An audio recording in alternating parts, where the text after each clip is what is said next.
What's going on, everybody? This is Chaos King True. Coming to you guys with our Naraka Bladepoint guide for both the settings for console as well as the controller settings and the mapping for your controllers.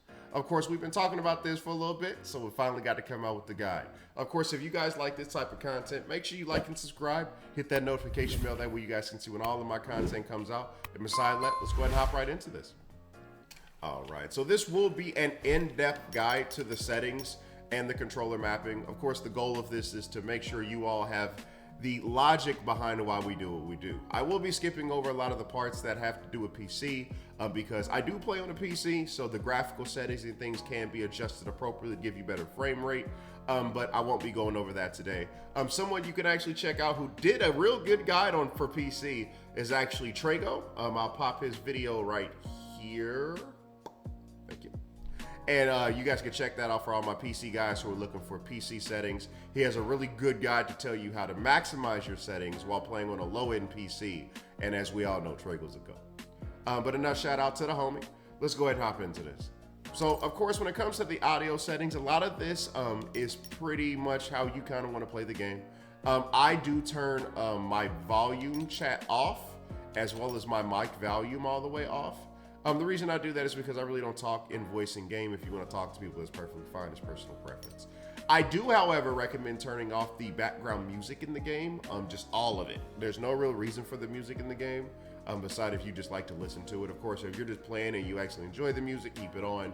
But if you're actually looking to try to improve and get better at the game, hearing every single sound is very important in the Naraka Bladepoint due to the fact that you could be missing a ranged ability going off, you could be missing a ultimate going off in the distance. There's a lot of sound cues in the game that allow you to analyze what's going on around you. So turning off a lot of the extra sounds, while it may take away from the immersion of the game, it will help you competitively. Of course, if you're out here vibing, turn whatever sounds you want to hear on. If you want to hear every bird chirp in the distance, by all means, leave it on. But if you're actually trying to make sure that you're doing what you need to do, turning a lot of these sounds off, so like some of the special effects, some of the characters talking, I definitely leave the, whatever it takes to leave the ultimate sounds on. But like a lot of the ambient sounds and things of that nature, you would probably want to turn off. Beside that is personal preference. There's no really right or wrong answer, but obviously the extra sounds in the game can distract you from what you're actually supposed to be paying attention to. So I'll leave that all up to you.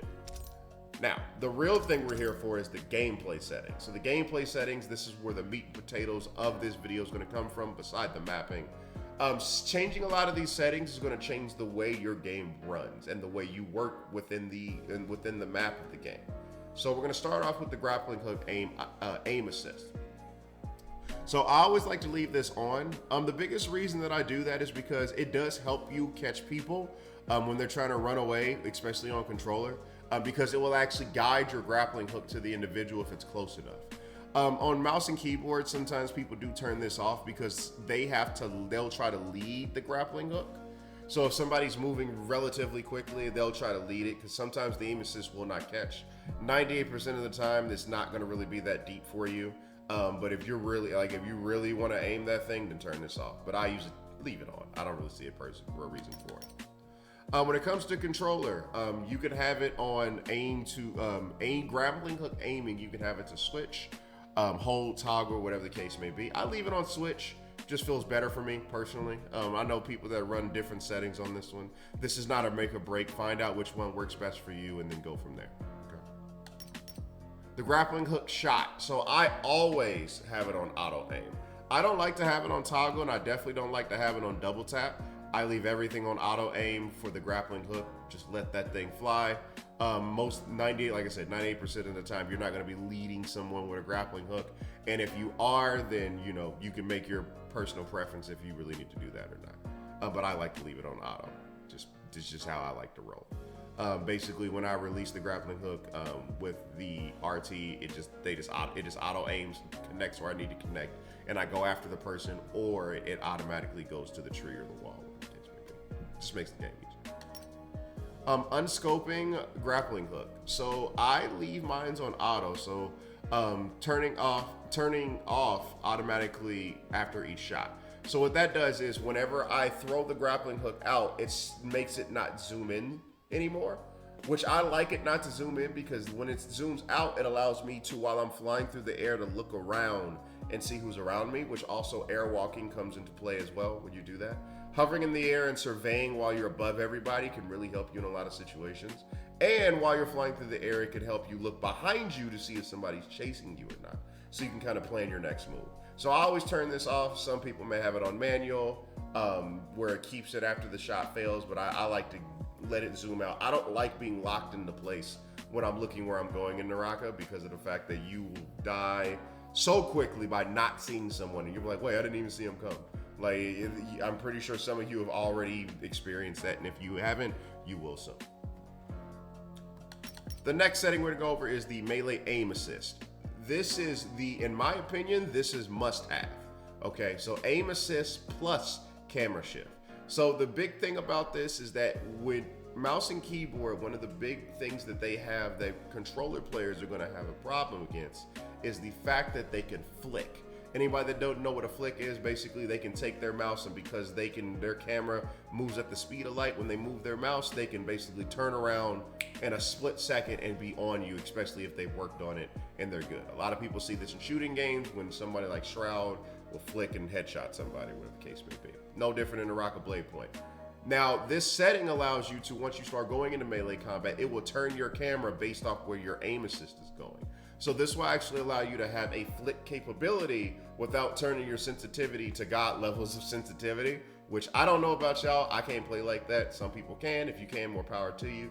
If you can't, then turn this on, because this is going to be a heaven sent for you. For ranged weapons, I always turn the vibration off. It's a personal preference for mine. You can do one or the other. I think that the vibration of the controller distracts me, so like that little bit of distraction can make the difference. Personal preference, do whatever you want with this one. Counter composite buttons. So this one, I feel, for me personally, is a must-have turned off. The reason being is because when you have it on, it allows you either to counter with your quick counter button, or it allows you to counter by using both of your horizontal and your vertical together to activate the parry. The biggest reason that I don't like this is because when you're fighting, I know at least on a controller for me, a lot of times when I'm fighting people, sometimes I'll be trying to do the next attack on the other side. And when I try to do that attack, it then parries instead, which leaves me wide open to a combo. It's happened to me way too many times. So because of that, I always tell people, turn this off. There's no reason to have it on. Get used to using your quick counter and you'll be good to go. Of course, if you like using the back buttons, then leave it on. It's really all up to you. Another setting, this is another monumental one that I feel, I don't even know why this is in the game. They actually added this a few seasons back. This didn't used to be here when we originally got the game. Auto switch weapon after being parried. So what this is meant to do is make it easier for you to pull out your weapon. So what will happen is whatever the first melee weapon that is in your bag, if you get parried, you automatically will pick that weapon up. Now on paper, that sounds really good. The problem is that in a lot of situations, using your fist will actually help you more than pulling out a weapon, because if the person decides to over chase, you can actually focus kick them back and then go pick up your better weapon that you had in your hand anyway. And sometimes you can even win the fight using your focus kick instead with your fist, because it can't be parried. So some people you may be in a 1 HP situation, the person tries to charge in and follow, and you can get the focus attack off to beat their focus, and it won't clank because you're using the higher priority ability. So I say turn this off, so that way you can make the decision if you want to grab the weapon, and based off the default settings for inventory, with the second you hit start, if you get parried, it will put the reticle on that first weapon anyway, and then you could just double tap A to put it back into your hand. So it takes literally half a second to do this. I don't really see a reason to have anything this on. Of course, if you're somebody who feels they can't make that action happen fast enough and you'd rather just have the weapon, leave it on, and then you can forget that it exists. Weapon bag, I have a sort by quality, simply because it allows me to filter through things faster. Personal preference, you can do it however you want to on this one. It's not really that big a deal. Turning on or off auto run. So if you're going to turn it on, you want it on hold. Never put auto run on tab. If you put it on tab, you are not going to be able to tap dodge, and you're going to really have a problem. So make sure that you're really going to have a problem. So you want to make sure that you either have it off, which is what I recommend.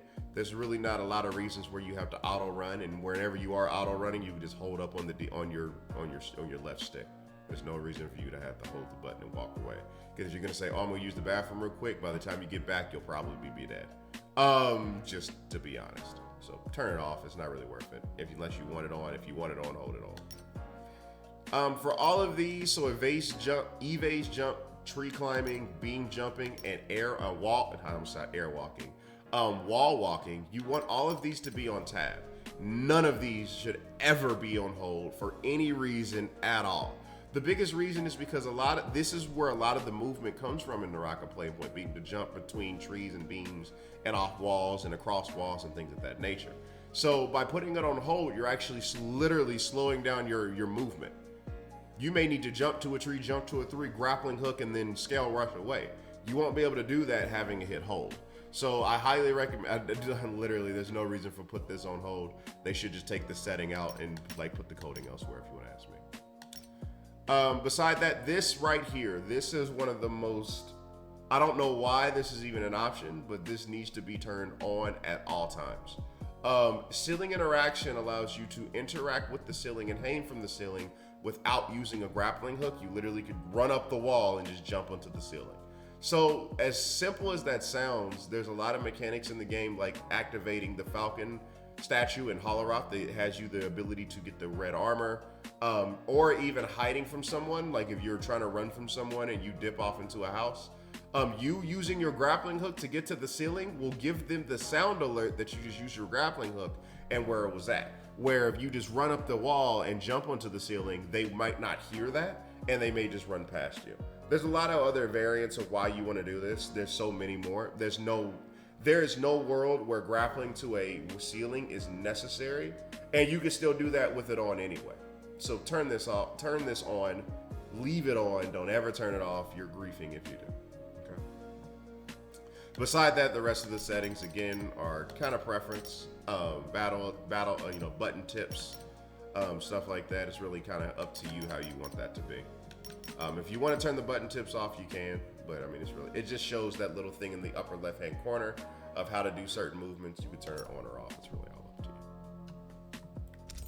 Now, the next section we're going to get onto is the controller mapping. So we're done with all the settings. All of your settings are where you need to be. Let's get this controller set up for the most familiar feeling for most of you. So before I go into this, just so you guys kind of understand the law that I go by when I make my controller settings. When I made these controller settings, I used two philosophies. Battle Royale philosophy, so games like Call of Duty, Apex Legends, and Fortnite, and fighting games, so Street Fighter, Mortal Kombat, things like that. That way, by combining those two, that's how we make the weapon layout that allows, or not weapon layout, the controller layout that allows you to be able to play on the controller using a standard grip, so you don't have to use claw to do anything on here. Sometimes you may have to do a little bit of shift depending on how functional your hands are, but for 98% of the motions, you can literally just hold the controller like a regular person and do what you need to do. And you don't have to go buy one of those super high-end controllers with paddles and buttons everywhere. As you can see here, I'm using the very standard Xbox controller, no buttons on the back, and I use the same version when I play on my PlayStation controller, which this is my PlayStation controller. So little design, it has, a Kotsky on it, but no extra buttons, nothing.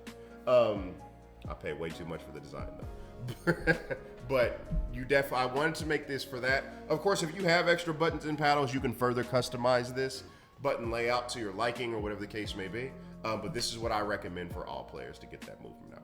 Of course, we are halfway through the video now, so if you guys have learned anything yet, be sure to let me know in the comment section below. Bonus tip. I don't know if you guys knew this, but if you actually take a grappling hook and look at a tree in Naraka Bladepoint, it actually strips away all the leaves in the tree. So if you're ever looking for somebody you think they're in a tree, use your grappling hook to look for them. That way it takes away from their things they're hiding under, and a lot of times they won't even realize it. So you can kind of plan your attack. There's the bonus tip. Let me know what the bonus tip is if you got this far in the video, and if it's something you didn't know in the game. Anyway, moving on along. So the next thing we're gonna go over is the mapping. So when it comes to the mapping, first we're gonna go over sensitivity. So when it comes to sensitivity, I usually keep my sensitivity kind of low in games.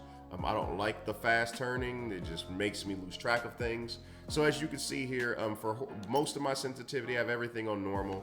So horizontal view sensitivity and vertical view are both on 60, just normal. ADS is 40. Since I'm aiming down sight, I want it a little bit slower. I can't aim really anyway, but it still does help out when I do try to use it. My horizontal boosting, I have it at 50, and then my vertical, I have it at none. A lot of times you're not looking up, you want to look side to side in most situations, and then up and down is not really that deep. At least for me. Horizontal ADS, I have it on slow at 25, and then my vertical boost, I have it at 0. Dead zones at 16%. This is what works for me. Of course, your controller is your controller, so you may have to adjust that accordingly. As well as the outer threshold and also the turning ramp up time. These are all going to be based off of if you got controller drift, you know, a bunch of different other things. For combat, attack, aim, assist, it goes off the attack direction of the stick. So wherever I'm pointing wherever I've got my stick going for the motion, that's where it's going to go. And then it will track whoever's there while I'm actually fighting that person. Sometimes you'll realize once you get used to it, you'll be fighting people off screen and your fingers will just kind of work that way. And then you'll be able to, your camera will flick with it. You won't even think about it. I always leave aim assist on weak. All you have is off or weak. Get as much use out of your controller as possible. Put that on weak. I don't play inverted, and I said earlier I don't like vibration, so I just leave all of this off. If you play inverted, you can change that if it's something you're more comfortable with, and if you really like the vibration of the controller, turn it on. But again, I feel like it's a distraction, me personally. All right, so now we're gonna go from left to right, going over the different mappings of the controller. Of course, this is the part where you can take a picture if you would like and put it down while I kind of go over it. I'm also going to add the PlayStation version of this here. So of course, this is how it looks on PlayStation. I will be talking about both of them while I go through and explaining why it is where it is, but the map layout is exactly the same. It's just the buttons read differently because they're two different controllers. So now, moving on along. So we're gonna go ahead and start with the basic jump. Obviously, jump is usually on A or X if you're on PlayStation. So that's why I put it there. It's not a lot of philosophy that goes behind that thought. I just put it there because in most every single video game on the planet, A or X, depending on what system you're playing on, is jump. So that's what we put there. The next button configuration I did was dodge on pressing in my left trigger. So of course for PlayStation that's L3, but we all know it's just the left analog stick. So the reason that I did that is because that's obviously where you control most of your motion. At like the core of your motion is where you take your left stick. But by hitting that on the dodge, it allows you to have that same control without having to really do anything besides put a little bit of pressure on your thumb. So that's why I recommend it to be there. So for crouch, crouch is actually on X or square if you're on PlayStation. So the reason that it's there specifically is to allow you to do the slide jump, the movement, much easier than the way it originally was set up. So what that allows you to do is press X while you're sprinting to slide, and then you just tap it. Tap A to jump. So X, A, X, A, X, A. Because of the fact that both your fingers, usually if you're playing with a standard grip, your fingers are literally almost always on X or A, unless you move them or they're kind of in the middle, you just kind of roll it down. Makes it nice and easy to do that with very minimum effort. Obviously, your move is on left stick, I don't have to explain that, and your cam is on right stick, just like every other video game you've ever played on a controller. For battle, I made my horizontal and vertical strike left and right.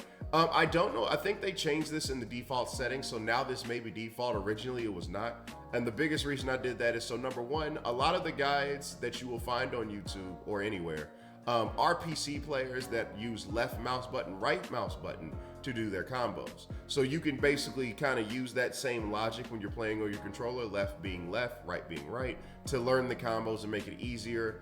And it just feels fluent when it comes to the game and the combat, the way the game works. Replace equipment. This is an interesting button configuration. I actually don't use this one very often. So you can take this button config and put it somewhere else if you would like. What this does is basically if you have a weapon and you want to swap it without opening your inventory, you can just hit that button to swap it. But there's not a lot of times that I use it. It's just kind of there. So don't overthink that one. The next one is swap weapons or switch weapons. So this is what allows you to go back and forth between what you currently have in your main hand and your back pocket. I have it on the down pad, feels real good there. Of course, if you don't like it there, I'd put it somewhere on the D-pad, but down is where I've selected. There's no real crazy thing there. Using med and using items. So this is what allows you to, the meds are obviously the berries that heal you, and the items are the armor powders. I don't know why it says items, because that's the only thing you can really use in that slot. So what you want to do is I put it on left and right, obviously, so that way you can heal based off which one you need. And if you hold the right button down, it will actually bring up a reticle. So this is very important. Holding it down brings up a reticle that allows you to pick the lower item. So for example, if you have the blue armor powder and you only need one armor and you have a white armor powder, you want to use the white armor powder so you can save the blue one for later on when you get into a big fight. So instead of going through your inventory and try to pick that specific item, you can actually hold the right D-pad down, and it will bring up the reticle so you can just use your right mouse, your right analog stick. I can't talk today. You can use your right analog stick to actually select the item and then use it. A lot easier. Next, we're going to go into your grappling hook. So grappling hook is on the camera button if you press it in for me. So that's right analog stick, or R3 for our PlayStation brothers and sisters. So with that being said, I definitely like it there because of the fact when you're looking around your camera, you can swap in and out of it just by pressing it. And going with the secret tip we talked about, it helps you be able to utilize that tech as well. So I definitely recommend putting it there. So that way you can put it there and then you can just shoot with your left or right back triggers or your L2, R2 to shoot the grappling hook and move where you need to move. Next, we're actually going to talk about these two configurations together. So that's your skills and your ultimate. So when it comes to your skills and your ultimate, I always run my skill on left bumper or L1 for PlayStation. I feel like it's just better for me there because of the fact that you just got to slide your finger up to do that. Ultimate has the same philosophy, just you need to hold right bumper. So when you do that, it gets you in the habit of setting it up with the right bumper, and whether you want to ult or you want to use a skill, you hit the same button. So that's the reason I have it configured specifically that way, instead of like RB, LB, or R1, L1. You know what I'm saying? So I tried to line those up specifically for that reasoning. So you get in the habit of hitting your left bumper or your L1 whenever you want to use either of them. You just have to remember to hit RB or R1 first. Very simple. It's not too crazy, but I tried to make it as much ease as use as possible. When it comes to the lock selection, I personally do not use lock at all in any way, shape, or form. I don't really see a benefit of using lock because of the fact that it tunnels you onto a player, and in Naraka, you need to be looking around constantly. So being locked onto one person can be very problematic, especially when you get to the higher ranks. Of course, if you're just vibing and you actually prefer the lock, some people do prefer the lock. Some people prefer the lock to be like when they're using, for example, Earthshaker, and they want to hit a specific target in the crowd. That's another reason they do it too. But aim assist feels like it just does it for me better. And since I've taught myself how to not play with lock, it makes it so I don't have to worry about that. I can just aim my abilities as I play it. But if you personally want it there, I would probably say you can either take the replace equipment button keybind and put it in that spot, or you could find another spot for it. I have it unbound because I just don't feel like it's useful.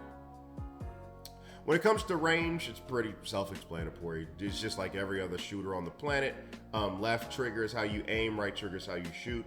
I don't remember if it used to be like that back in the day, but when I found it that way, I had to make sure that it was changed because, I mean, that's just the laws of playing a shooter. Like, I don't know any other shooter that shoots any other way. So that's why that's that way. Quick counter. So this is what we were talking about earlier, where you want to make sure you get off those parries. I have it up on the D-pad. One of the biggest reasons I have it up on the D-pad is because for your left thumb, on the movement stick, the closest button is the up on the D-pad beside the select button. So by sliding your thumb down, you can get a parry off very quickly. I'm in the middle of fighting, because obviously you want to be moving around, and then you can just get that parry off and keep it moving.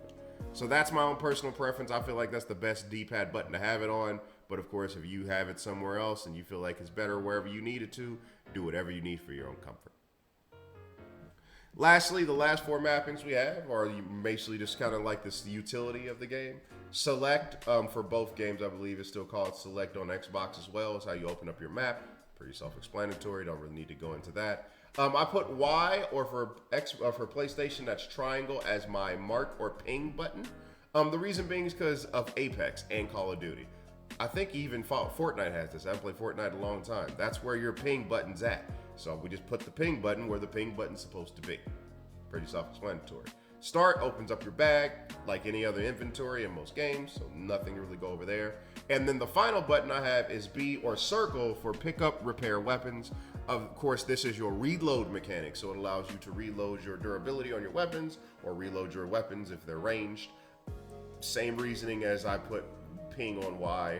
It's just the way things go. So B and or circle, that's always reload in every shooter that you've ever played, any shooter I've ever played. So that's where that button goes, because it just makes sense. But beside that, I'm gonna get up out of here. Of course, if you guys like the content, make sure you like and subscribe, hit that notification bell that we can see when all of my content comes out. And feel free to come and check us out on Twitch. We stream Sunday, Thursday, Tuesdays, and Fridays. At varying times, which you can always check us out on Twitter to see it all there as well. But all shameless plugs aside, I'll see you guys in the next one. Deuces.